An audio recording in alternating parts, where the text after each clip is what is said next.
வாப்பாவினால முன்னேறி இருப்பாரு, வாப்பாட சொத்து பத்துக்களால முன்னால் வந்திருப்பாரு, பெரிய படிப்பாளியாக கோடீஸ்வரனாக இந்த உலகத்தில் முன்னேறி இருப்பாரு. வாப்பா வயதுக்கு போனதுக்கு பின்னால் பேச்சுவார்த்தைகள் நடக்குகிற நேரத்தில் ஏதாவது வாப்பா தன் வாயால் ஒரு வார்த்தையை சொன்னா, கொஞ்சம் அமைதியா இருங்களே, கொஞ்சம் பொத்திட்டு இருங்களே, நாங்க பேசிக்கொள்றோம் சொல்றோமா இல்லையா?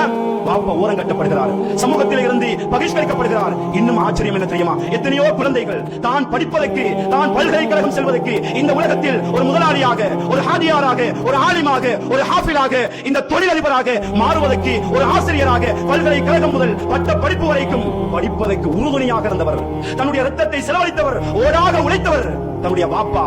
ஆனா நண்பர்கள் வருகிற நேரத்தில் தன் வாப்பாண்டு நண்பர்கள்ட்ட சொல்றதுக்கு கூச்சப்படுகிறவர்கள் சமூகத்தில் ஏராளமானவர்கள் இருக்கிறார்கள். அன்புக்குரியவர்களே, வீடுகளுக்கு வருகிற நேரம் வாப்பாவை கொஞ்சம் ஓரமா இருங்க அப்படின்னு தன்னுடைய நண்பர்கள் வருகிறார்கள். அவர்களிடத்தில் இனம் காட்ட முடியாத அளவுக்கு வெட்கப்படுகிற பிள்ளைகளாக சமூகத்தில் பிள்ளைகள் இருக்கிறார்கள் என்றால், அன்புக்குரியவர்களே, நாங்கள் படிப்பதற்கும், ஒரு ஆலிமாக, ஒரு ஹாஃபிலாக அந்தஸ்துகள், பட்டம், பதவிகளை அடைவதற்கும் காரண கருத்தாவாக இருந்தவர் தந்தை என்பதை மறந்து விடாதீர்கள்.